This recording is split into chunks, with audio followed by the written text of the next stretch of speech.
नमस्कार दोस्तों, यह एक ऐसी कहानी है जो आपका दिल दहला देगी।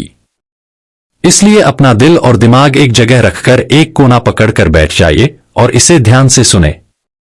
विभिन्न धर्म ग्रंथों में भी भूत प्रेतों के बारे में बताया गया है। सवाल यह उठता है कि अगर वाकई में भूत प्रेत होते हैं तो दिखाई क्यों नहीं देते, या फिर कुछ ही लोगों को क्यों दिखाई देते हैं। धर्म ग्रंथों के अनुसार जीवित मनुष्य का शरीर 5 तत्वों से मिलकर बना होता है: पृथ्वी, जल, वायु, आकाश व अग्नि। मानव शरीर में सबसे अधिक मात्रा पृथ्वी तत्व की होती है और यह तत्व ठोस होता है, इसलिए मानव शरीर आसानी से दिखाई देता है। जबकि भूत प्रेतों का शरीर में वायु तत्व की अधिकता होती है। वायु तत्व को देखना मनुष्य के लिए संभव नहीं है क्योंकि वह गैस रूप में होता है, इसलिए इसे केवल आभास किया जा सकता है, देखा नहीं जा सकता। यह तभी संभव है जब किसी व्यक्ति के राक्षस गण हो या फिर उसकी कुंडली में किसी प्रकार का दोष हो। मानसिक रूप से कमजोर लोगों को भी भूत प्रेत दिखाई देते हैं, जबकि अन्य लोग इन्हें नहीं देख पाते। धर्मशास्त्रों के अनुसार भूत का अर्थ है बीता हुआ समय। दूसरे अर्थों में मृत्यु के बाद और नए जन्म होने के पहले के बीच में अमिट वासनाओं के कारण मन के स्तर पर फंसे हुए जीवात्मा को ही भूत कहते हैं। जीवात्मा अपने 5 तत्वों से बने हुए शरीर को छोड़े के बाद अंतिम संस्कार से लेकर पिंडदान आदि क्रियाएं पूर्ण होने तक जिस अवस्था में रहती है वह प्रेत योनि कहलाती है।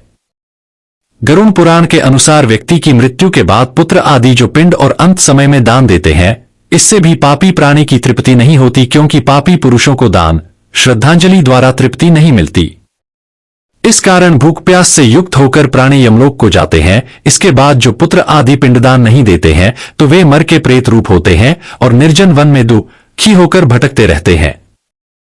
प्रत्येक नकारात्मक व्यक्ति की तरह भी भूत भी अंधेरे और सुनसान स्थानों पर निवास करते हैं।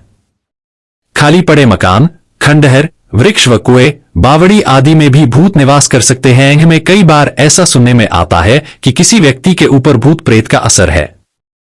ऐसा सभी लोगों के साथ नहीं होता, क्योंकि जिन लोगों पर भूत प्रेत का प्रभाव होता है उनकी कुंडली में कुछ विशेष योग बनते हैं, जिनके कारण उनके साथ यह समस्या होती है। साथ ही यदि किसी व्यक्ति की कुंडली में चंद्रमा नीच का हो या दोषपूर्ण स्थिति में हो तो ऐसे व्यक्ति पर भी भूत प्रेत का असर सबसे ज्यादा होता है। प्रेत बाधा से ग्रस्त व्यक्ति की आंखें स्थिर, अधमुंदी और लाल रहती है। शरीर का तापमान सामान्य से अधिक होता है। हाथ पैर के नाखून काले पड़े के साथ ही ऐसे व्यक्ति की भूख, नींद या तो बहुत कम हो जाती है या बहुत अधिक। स्वभाव में क्रोध, जिद और उग्रता आ जाती है। शरीर से बदबूदार पसीना आता है। हमारे आसपास कई ऐसी अदृश्य शक्तियां उपस्थित रहती है जिन्हें हम देख नहीं पाते। यह शक्तियां नकारात्मक भी होती है और सकारात्मक भी। सिर्फ कुछ लोग ही इन्हें देख या महसूस कर पाते हैं। राक्षस गण वाले लोगों को भी इन शक्तियों का एहसास तुरंत हो जाता है। ऐसे लोग भूत प्रेत व आत्मा आदि शक्तियों को तुरंत ही भांप जाते हैं। राक्षस गण, यह शब्द जीवन में कई बार सुनने में आता है, लेकिन कुछ ही लोग इसका मतलब जानते हैं।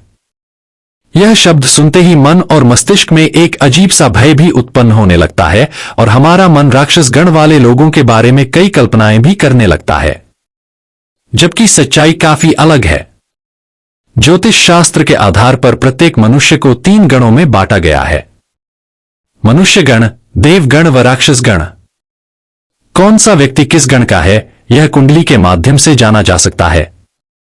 मनुष्य गण तथा देवगण वाले लोग सामान्य होते हैं, जबकि राक्षस गण वाले जो लोग होते हैं उनमें एक नैसर्गिक गुण होता है कि यदि उनके आसपास कोई नकारात्मक शक्ति है तो उन्हें तुरंत इसका एहसास हो जाता है।